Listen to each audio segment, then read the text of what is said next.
Welcome to the show. I'm Jason Whitlock, and I'll tell you why birthday boy Tom Brady is about to start showing his age. What? I'm Colin Cowherd. I'll tell you why Dak Prescott isn't about to lead the Cowboys to the promised land. Speak for yourself starts now. That sounds like I'm being really critical of him, but it's not, and you'll have to watch and figure it out. So ready. He's so ready. All right, hello and welcome. We're joined today by two Super Bowl champs, Ray Lewis and Eric Davis. Let's start with Tom Brady, who turned 40 years young today. The Patriots celebrated by bringing a bunch of goats to practice, you know, because Brady's the GOAT. All right, Colin, do you think Brady will start to show his age? Yeah, but you won't notice it. I mean, I remember the time I walked into a steakhouse, 44 years old, looked down, I saw ants on a paper, on a menu, and I was like, oh, I can't read. I could read the day before. No, I looked the same.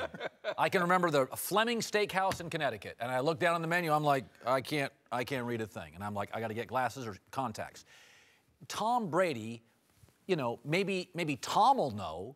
When you started aging and you were a little more sore, you couldn't see it necessarily on film, but there have been moments, first half of the Super Bowl, first half against the Texans.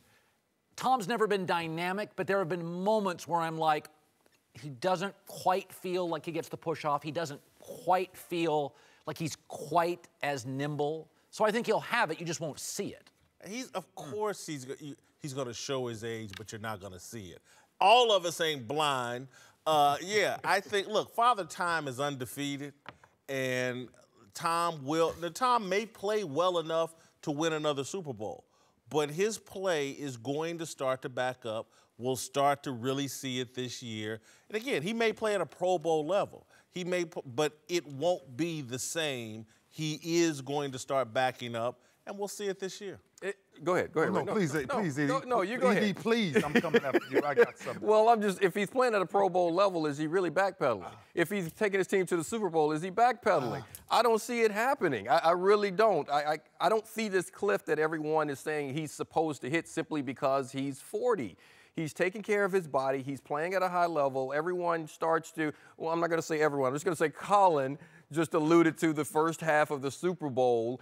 What about the rest of the season? Because if you're talking about this guy's play, look how he played the entire year. 4 games. He only played 12. Oh, okay, and in those games that he played, look at the level. He still understands what to do with the ball, how to do it, and as long as Gronk can, as they just said, if they can catch the ball, he's going to find the open guy. I don't think his play is going to change. You know, I said this all the time. I used to say this even when I was playing, man. You start to hear people, the moment you start to get across that age barrier, and they say, oh, I don't know how much longer you play.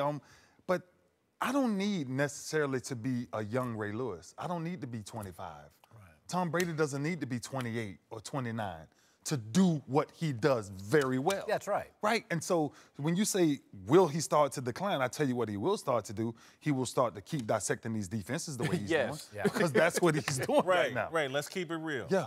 You weren't the same at the end as that 23, 24-year-old. But he was banging people, that's though. That's my point. That's 9 surgeries later. Yeah, and Tom Brady doesn't do it. Tom Brady don't do that. That's my exact point. I'm glad you said that, so put your hands down. I'm glad you said that, because that's my point. I was a banger. Like, my whole body was just beat up. So you're talking about a guy who's taken nutrition, who's taken his body and made it a true temple, and now he doesn't get hit in training camp. He's not going through the physical beating that we went through in training camp. And another thing, Brady has an advantage because Belichick's generally been just smarter than the rest of the league. He was the first guy to attack the middle of the field with tight ends about 3 years before everybody else did. The league's benefited Tom. It's become a bubble screen league. So Tom doesn't need these overarching throws. By the way, this is happening in the NBA, where Ray Allen extended his career because it became a shooter's league. Yeah. Ray Allen was a vertical player, down the lane, jam it. The league became a shooter's league, and Ray's like, oh, I can play to 40 now. The sports rules have helped Tom. Yeah, you know what? And in some ways, you can use that analogy for football, for the quarterback. Yeah. It's become a shooter's position. Guys can play longer. You can play longer if you are accurate with the football, because it's short passes, it's quick passes, the middle of the field, the rules aren't the same, so I don't see his play diminishing. Everybody on this panel has been 40 once, and we all know the difference between 39 and 40, and it's significant. You start going to the bathroom in the middle of the night when you used to be able to sleep through the whole deal. Tom Brady. That happened to you at 40? Tom Brady. that didn't happen to me yet. Tom Brady puts his pants on one leg at a time like everybody else. Okay, but y'all lying. Okay, but let's just take acting. Okay, because sports is entertainment in Hollywood. What do you do to push back on the aging process? You cap your teeth, you get plastic surgery. You can extend 34 for about 10 years. Now, I do agree there is a tipping point. But Tom, similarly, from his nutritional standpoint, the bubble screens, the coaching, Tom is just extending it, just like plastic surgery in Hollywood with bubble screens. He doesn't run an offense that requires him to get hit a lot. He doesn't run an offense that requires him to run and throw on the run and move the pocket a whole lot. He stands in the pocket, he shifts around, he avoids contact. That's what he's always done, and he gets the ball out of his hands quickly because he makes the right read. Let me add one more thing that happened to me when I was 40. Oh, boy. You know what? Look, I told my girl, you got 10 minutes, baby. That's all I got. You don't get it in 10, it's not happening. Come on. Welcome back, Ray Lewis, Eric Davis. Let's move to Odell Beckham Jr. Brought to you by Lexus. Experience amazing. Earlier this week, Whitlock brought the hammer down on the Giants' talented wide receiver. And now he's got some company. Former Vikings GM Jeff Diamond going after OBJ in the pages of the Sporting News, writing, quote, "The list of ridiculous Odell Beckham Jr. statements in action continue to grow. The latest is his proclamation he should be the NFL's highest paid player regardless of position. Hey, OBJ, ever heard of a position called quarterback? There's a pattern here. This is a guy who's clearly more interested in being a celebrity than being a great football player." Oh, boy, Whitlock. Probably agree with Jeff Diamond? Of course I agree with him. I mean, he's made my point. I don't have to say this. I don't have to talk very long. Do you want to be a great player or do you want to be a celebrity? This is what management and ownership ask all the time. And I think Odell's had a nice start, a great start to his career. But will it last as long as he's on this celebrity path?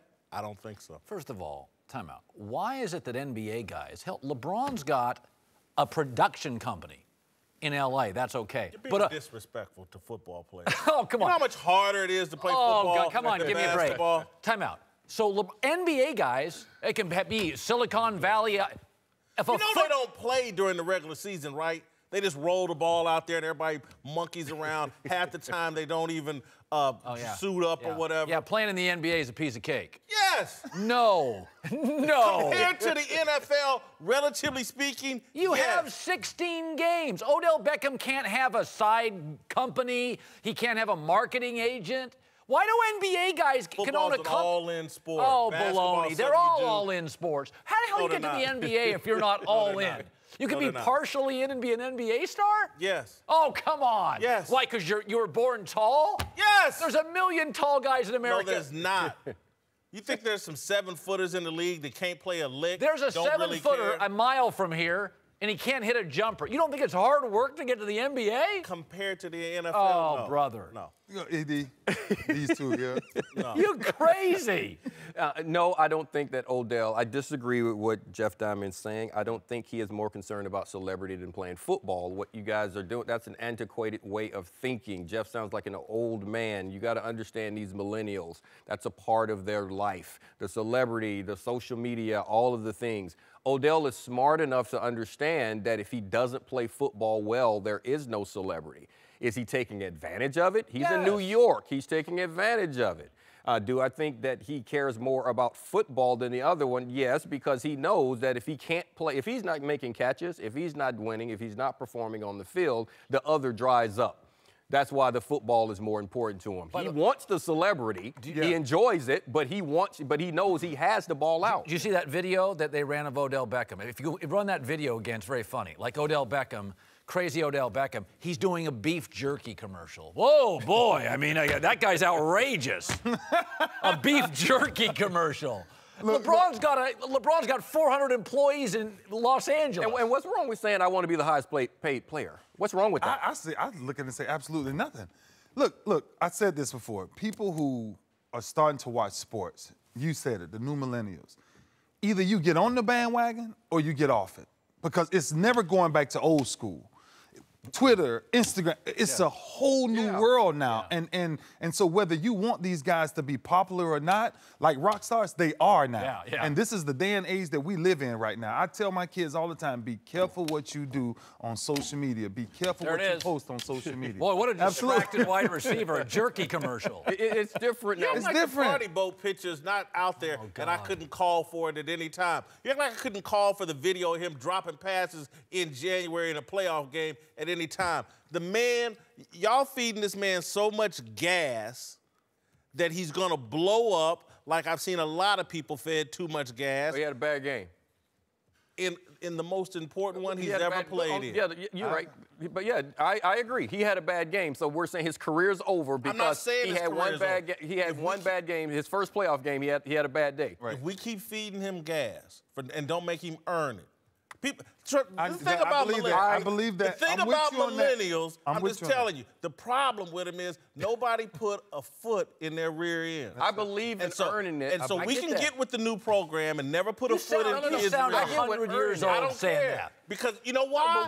Because it's worked for hundreds of years. Yeah, but that's what people... Spare the rod, spoil the child. Don't put a foot in a kid's rear end. He's going to put his foot in yours. But what you're saying, what's being said is that he doesn't care about the football. Right. That he's more important. That you're saying that being that celebrity. I'm not saying that he doesn't like the attention, but you're saying it's more important. It can't be more important. It can't be more important. He has no attention, no celebrity if he's not balling out. He would not be the first to do that. He would not be. Look, I love football, but I love candy more. I love barbecue chicken more. There was a bunch of things I love more than football, and that's why I, was a mid-major college football player, rode the bench for 2 years, played for 2 years, because there was things I love more than football, and I really loved football. But you know what? This guy wasn't saying that when Odell was showing, when he was showing his workouts, when he was sitting there with Chris Carter and doing all these things, prepping himself to play. That wasn't about celebrity. That was about playing football. Listen, if Odell, let's say Odell Beckham never talked, okay, you're going to tell me that his agent wouldn't be like pushing him to go to card shows? That's what agents do. Yeah, I know. And so he's a good-looking, flamboyant, amazing. Let's be honest. Once he made that catch, kind of the world changed. He became iconic on what? For him, he was a good player. Yeah, because he's in New York. It changed for him. This is what agents do. Like, if you're in New York, by the way, it's not like Derek Jeter didn't have hobbies. Derek Jeter had rings. Once he gets the rings, I'm right there with y'all. Oh, come on. Once he puts up a playoff performance, I'm right there with y'all. But right now, y'all trying to crown him. It's too early. All right, welcome back. Ray Lewis and Eric Davis are back.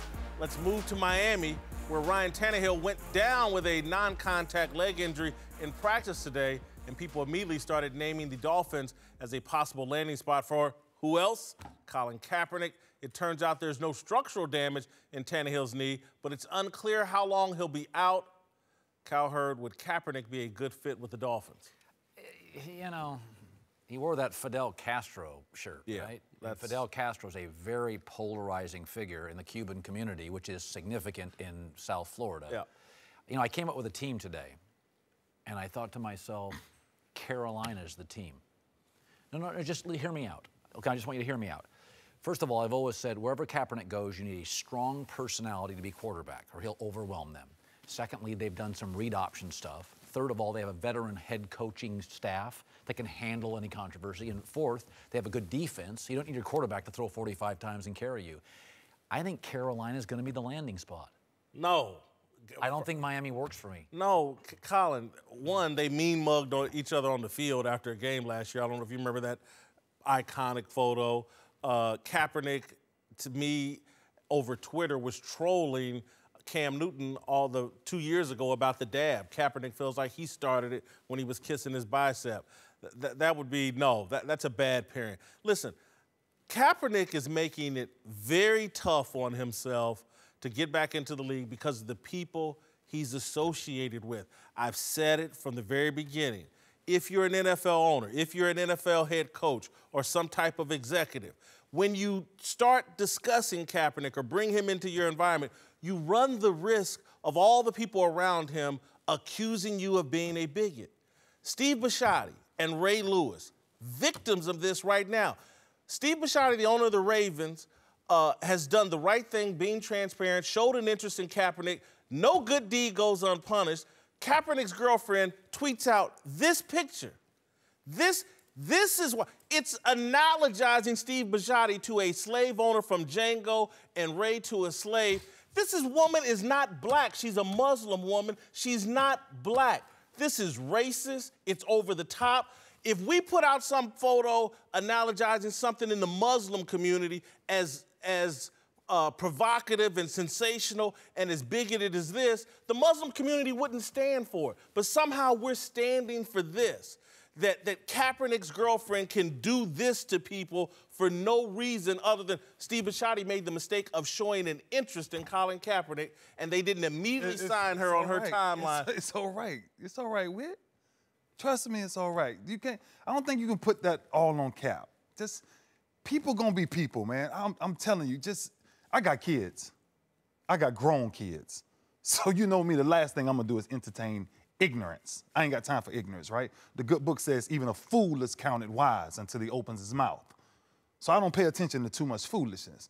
But just take Cap and try to remove Cap from that and just let the people around him be whoever they're being, because I think he's still trying to get a job, I think. I don't know. Yeah, I think he's still trying to get a job, and you're right. That has nothing to do with him. A lot of this, and I think a lot of it, the reason why you're saying don't bring him into an organization is because of the fact that that is going to be a part of it, could be a part of it, all the peripheral stuff. But the question is he a good fit for the Dolphins? I was thinking about this. I was like, no, but then the more I thought about it, with Adam Gase, he actually is. Yeah, he actually, with the way Adam Gase, first of all, that's a strong enough personality. Adam Gase is a strong enough personality to deal with Cap and whatever else comes around. Adam Gase is also a pretty smart football coach. Adam Gase did what Bill Belichick couldn't do. He was able to win with Tim Tebow. He was able to put a system in place that would utilize the skill set of Tim Tebow.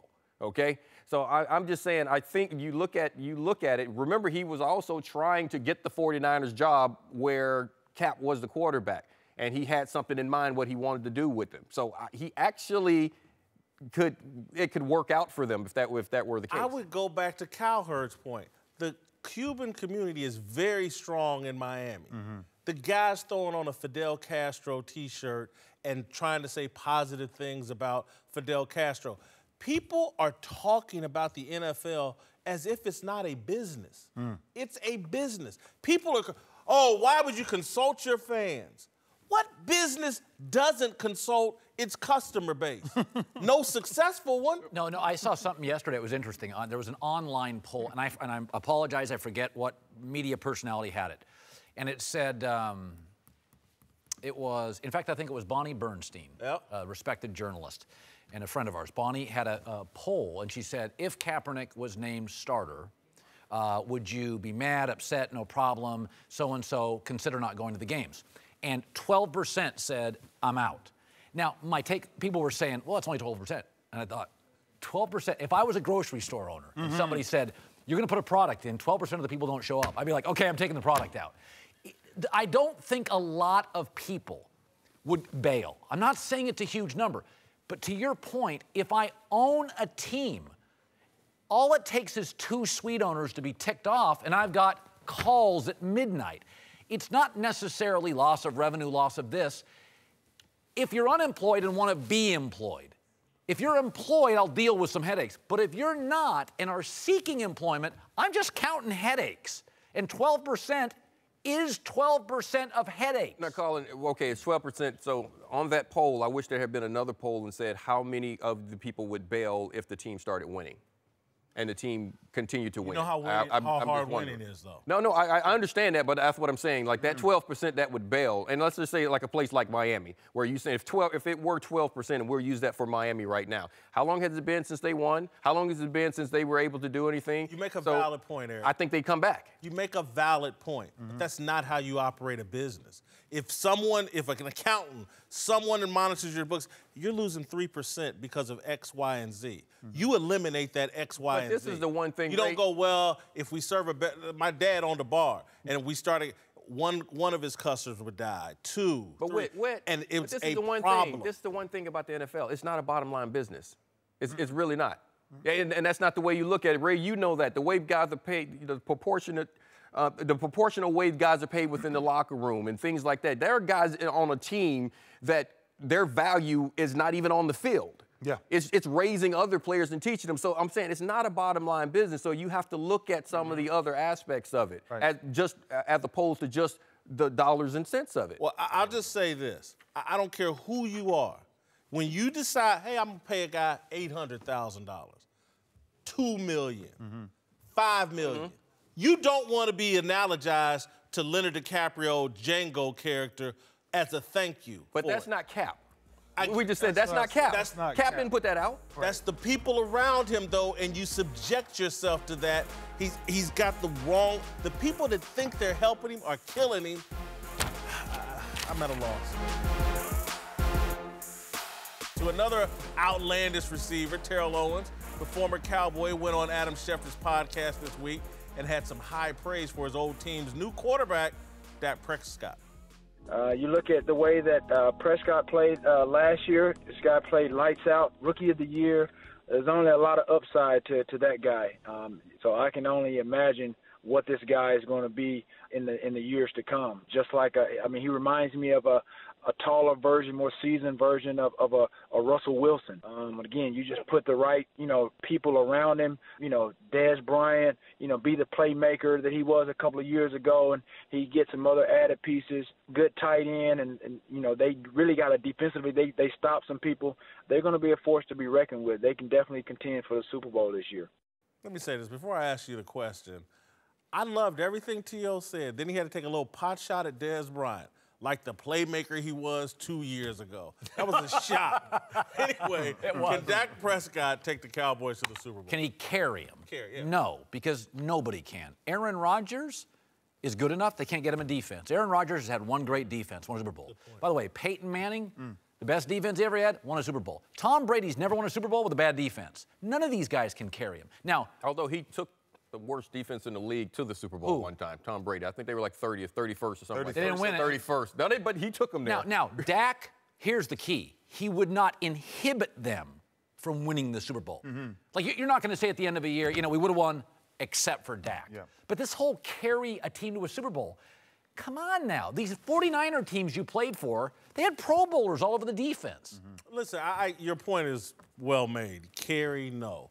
But is he a guy that's ready to win a Super Bowl this year? Yes, I think so. And look, the reason why I say that, I thought his playoff performance was great last year. And particularly at the end of the game, made key plays, did enough to win the game. He's actually performed in January. That's why I don't mind crowning him and saying he's ready. He deserves all the praise he gets. I would say I would add something to Dak, and I would add Ezekiel Elliott, because those two, as a duo, makes Dallas very, very special for a long time. Yeah. Right? You think about coming in, and you come in, and I was privileged and honored enough to come in with a guy by the name of Jonathan Ogden.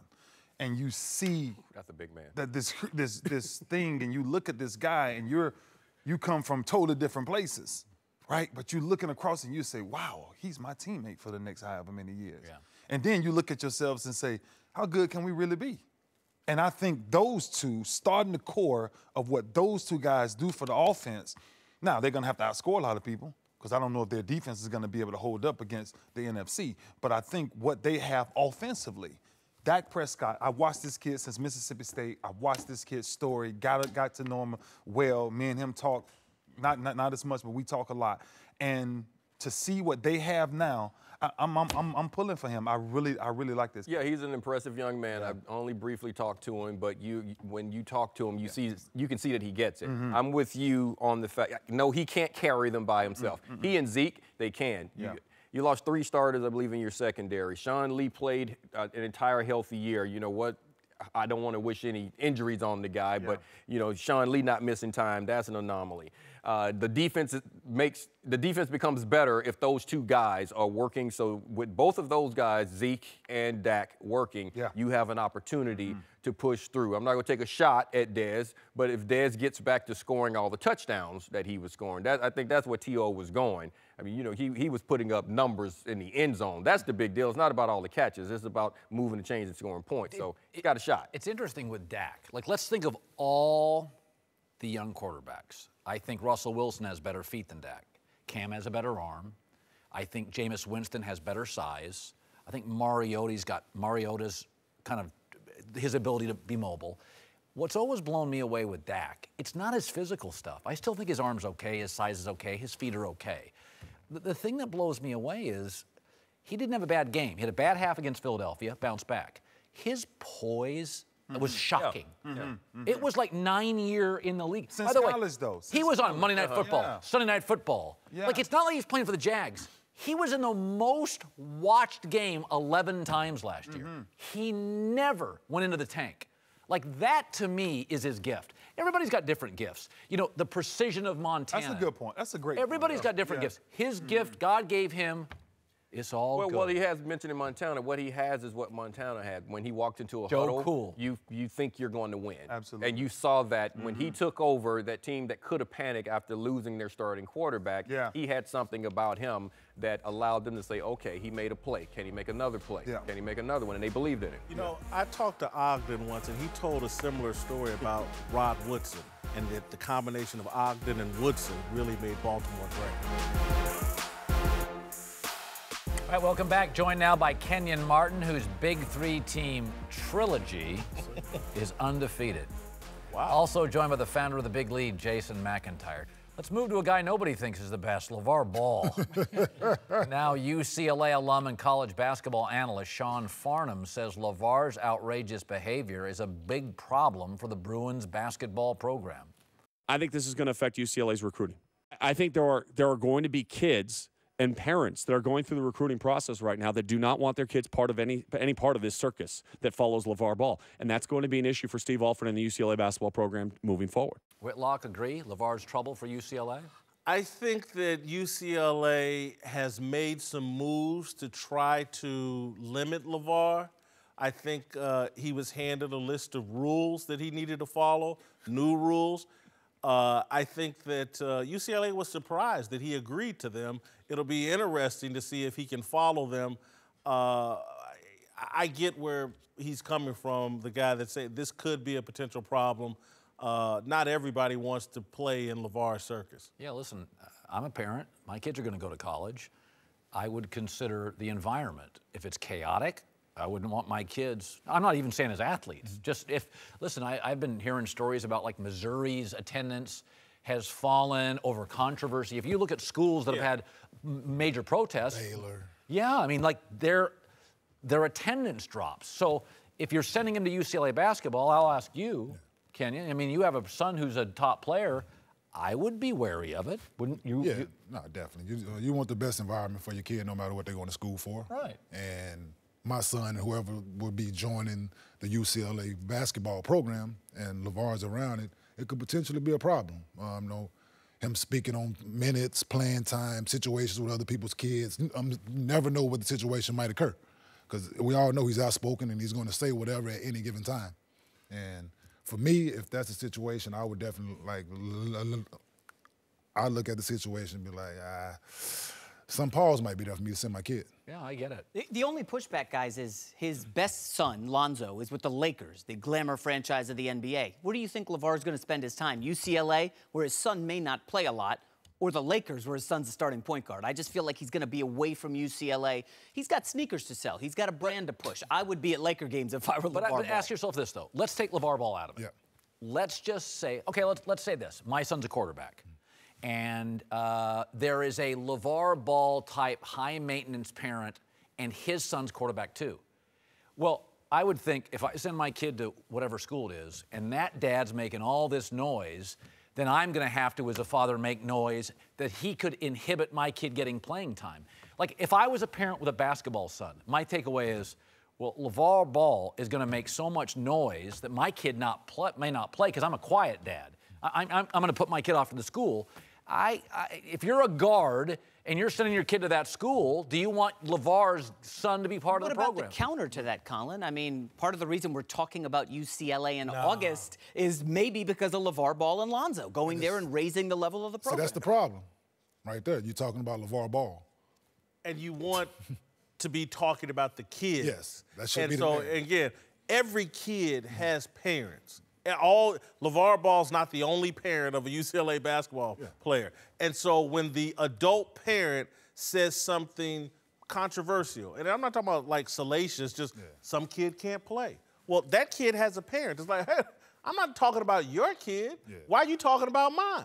And so, again, every kid on that team has a parent. LaVar Ball doesn't know how to stay in his own parental lane and just, do what's appropriate for that and let the kids be the star, let the coach be the mouthpiece for what's going on with the team.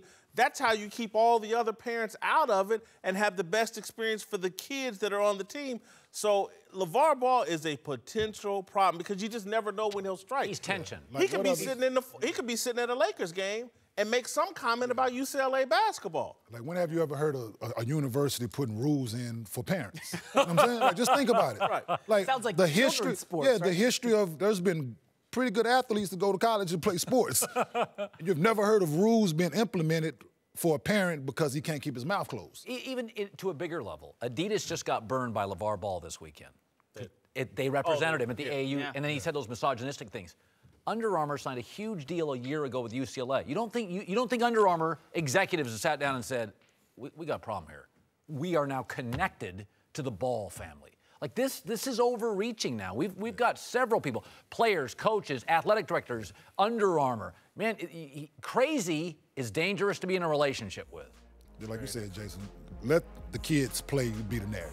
Yes. Lonzo, LaGello, LaMelo, let that play be the narrative, and unfortunately, it hasn't been that.